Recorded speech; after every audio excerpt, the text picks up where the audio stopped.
Hi there, Mark here again, and in this video I'm going to be building the DT03 T chassis for the fantastic Aqroshot rear-wheel drive racing truck. Now, because I've done an in-depth build guide before, in this video I'm just going to whiz through the build, but I will stop and show how all the major components go together. If I've got any problems or any parts that need explaining, I'll stop and explain those, and hopefully I'll throw in the odd little tip along the way. So as you can see, I've got all the stuff out of the box. Everything's on one table. I've got all my tools ready. I've prepared a few of the parts. I've cut most of the bigger components already out of the trees to make it easier for me as I go. As you can see, I've got my tools ready. So I've got some side cutters, I've got some long nose pliers, hobby knife, flat screwdriver, crosshead screwdriver, and also for this build I've got some hex wrenches because I'm going to be using some hex hardware. I've got a couple of nut drivers, a tub of AW grease, and a bigger tube of ceramic grease.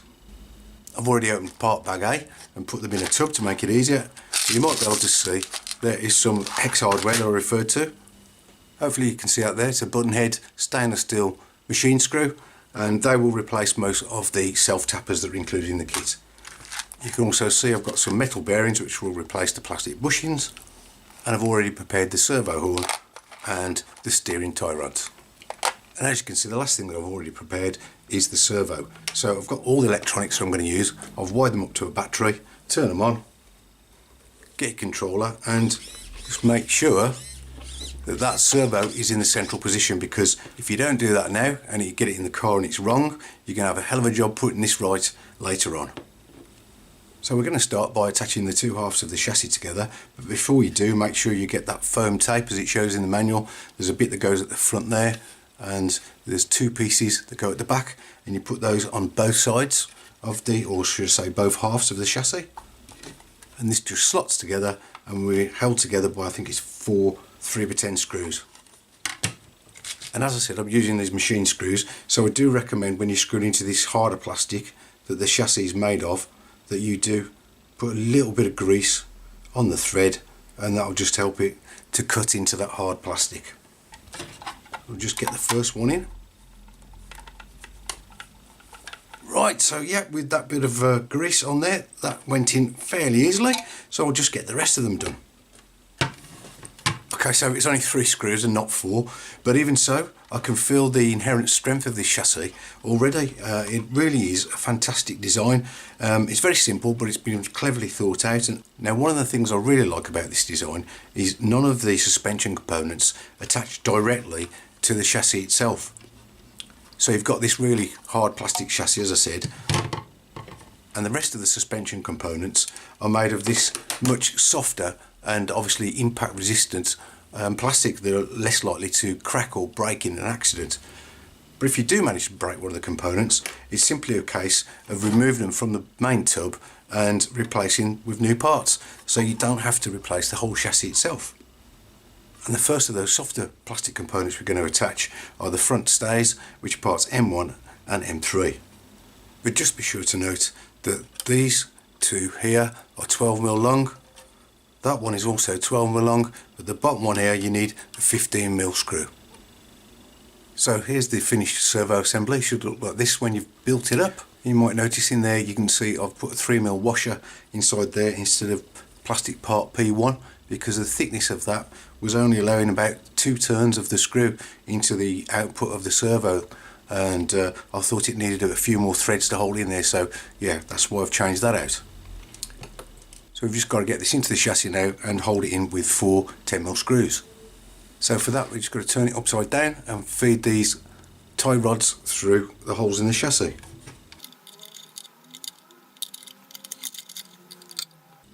Like that.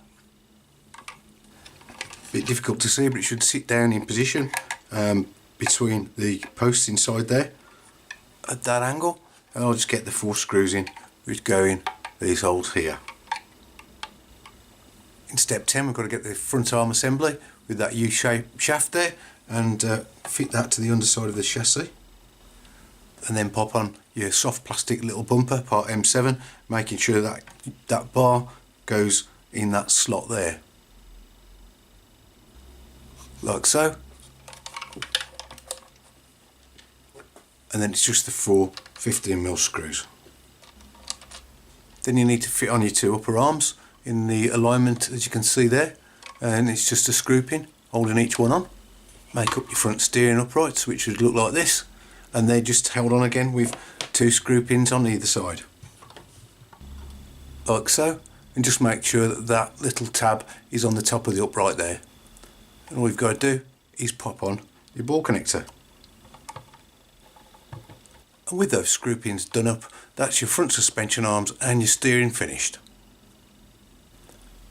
So step 14 is building up the differential gear, and the only difference I'm making to this step here is to use AW or anti-wear grease from Tamiya. It's really sticky stuff, and hopefully with that grease in there instead of the standard grease, it'll give us a little bit of a limited slip effect to the differential. You don't need to go crazy with this stuff, just a little bit will do, just a light covering over all the gears. And then if you insert one of the drive cups into that bottom bevel gear, you can give it a turn and make sure that grease is spread all around. Just pop that in, and you can hear how sticky that is now. And now we've got a very tight differential.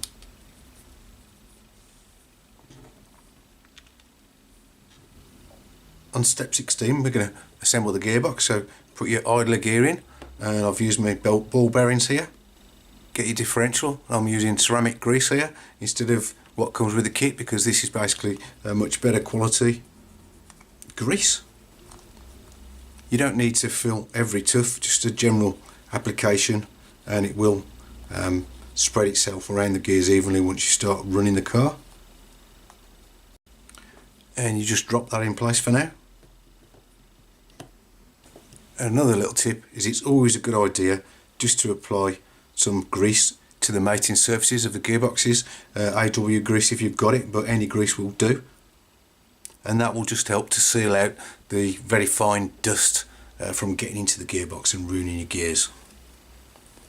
So we'll just pop the 2 halves together, and then it's just 4 3x10 screws. Okay, so on to step 17 and 18, and probably the biggest performance upgrade I'm going to do to this build, which is fitting this Orion super stock 12 turn motor, brush motor. Now this managed to power my DT02 up to 28 miles an hour, so it should go quite well in this buggy, truck. And the other thing I'm changing is something I definitely recommend for this kit, or most Tamiya kits for that matter, is steel pinion gear hop up. This is a 17 tooth. I don't think I need the higher one, which is 19 for this, because the motor spins fast enough as it is. And the standard pinion is aluminium, and it's about as tough as cheese, so definitely get rid of these if you can. So on this build you've got to fit the motor before you put the pinion on, so get it lined up with the holes that say 17, like so, and then you've got these 2 6mm machine screws that hold the motor in place. Don't forget to put that cardboard or fibre motor plate on first. Give it a good nip up, and then strangely the pinion has to go on kind of upside down, like so. Hope you can see that. And yeah, just get the pinion lined up as best you can with the spur gear so the gears are meshing nicely, and just give that grub screw a good nip up. Don't go too crazy. Liberally apply some grease, then get the cover, and again it's a good idea to seal the mating surfaces again with some grease, and just pop the cover in place and simply attach with 3 3x10 screws. Steps 20 and 21 are attaching the rear upper and lower arms, as you can see here, and the alignment is like so, and you just push in the output drive cups. Step 22 is attaching the rear uprights and axles, and I've done that side, and I suggest the best thing to do is just attach the rear upright at the bottom, pop your bearings or bushings in, then your axle, pop in your drive shaft, make sure that's located in the drive cup, and then attach the top arm. And that's your gearbox and rear suspension assembly finished. Step 23 is attaching this plastic part M8 onto the gearbox, and interestingly you might be able to see it's the softer plastic. So what this has done, or what it's doing, this is going to now mount to the main chassis. So you've got the hard plastic of the gearbox and the hard plastic of the chassis separated by the more flexible material. So that is, again, like I said, a fantastic part of the design. So all we do is get this part here and insert that into the chassis and get all the screws in. Steps 25 and 26 show making up the friction dampers, but this kit comes complete with the DT03 CVA damper kit set. So I'm going to be making these up, but I'm sure you've all seen me build these time and time again, so I'm going to make them up off camera. Back in a bit. So here they are finished and attached to the shock towers, or damper stays as Tamiya calls them, and I must say they went together rather nicely. And even though the more basic of the Tamiya CVA shocks with the fixed piston inside, I've got to say the damping's really quite nice and they're nice and smooth, so they should work quite well. So we've got to get these mounted onto the chassis. So just thread the shocks down through the holes in those top wishbones, and we've just got to get the 4 screws into this top brace.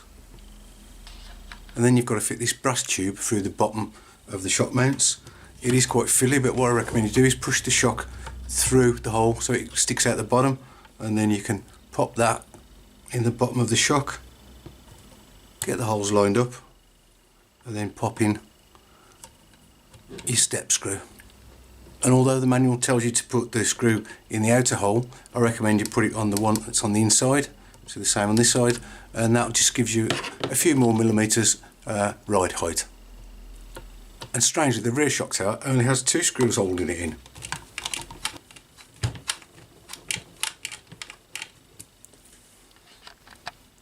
It's just a step screw through the bottom of the shock, and although there are 2 holes in the bottom, you might as well put it on the outside one like it says in the manual, because the suspension downward movement is restricted by its design. So there we have the shocks mounted, and as I said earlier, the cool part of the design is that these harder plastic mounts are attached to these flexible plastic pieces, which gives it, I don't know if you can see there, a little bit of movement to help in an impact. And the same at the rear, look. So now it's time to fit the receiver and the ESC. Okay, so that was nice and easy. Double-sided tape for the ESC at the back there, and if you're like me, don't stick your receiver on with double-sided tape, use a bit of Velcro. I've got that many cars that I tend to swap my receivers between cars to save a bit of money, so yeah, that's a nice little tip. I've also fitted the body posts. As you can see, they're a bit wobbly, but yeah, they should do the job. So the last thing to do now is just fit on the wheels and tyres. These are the tyres that come with it. Look like an on-road pattern to me, and this is definitely an off-road chassis with off-road suspension, so it's going to run off-road. So my advice is to ditch those standard tyres and get yourself a set of Blitzer Beetle tyres. There's a nice tread on the front there, you've got the ribs and you've got the spikes. They're great for cornering, digging in on the corners, and the rear ones, they're pretty good when they're new, nice and grippy. As I say, and they fit the standard wheels. So let's just get these fitted, and I'm calling this buggy finished. Okay then, so there it is on all 4 wheels. I've had to zoom right out because this car is really wide, I could tell you. It's a hell of a stance on it, and I must say it was a pleasure to put together. It only took me a couple of hours. It's one of the easiest chassis to build. Obviously being rear wheel drive makes it that much easier, but it has got a real quality feel to it considering it's an entry-level kit. And like I say, that suspension, it feels really nice and supple. It's got nice damping. I think this is going to work well off-road. So I said it was finished, but obviously the chassis is finished. I've got to get on to do that lovely bodywork next. So all it leaves me to say is thanks to Rob Brennan RC for this great gift. Thanks to Peter Smith of CW01 Creations for the motor and the ESC. And hopefully we'll get that body done soon. Thanks for watching, and I hope to see you on the next one. Bye!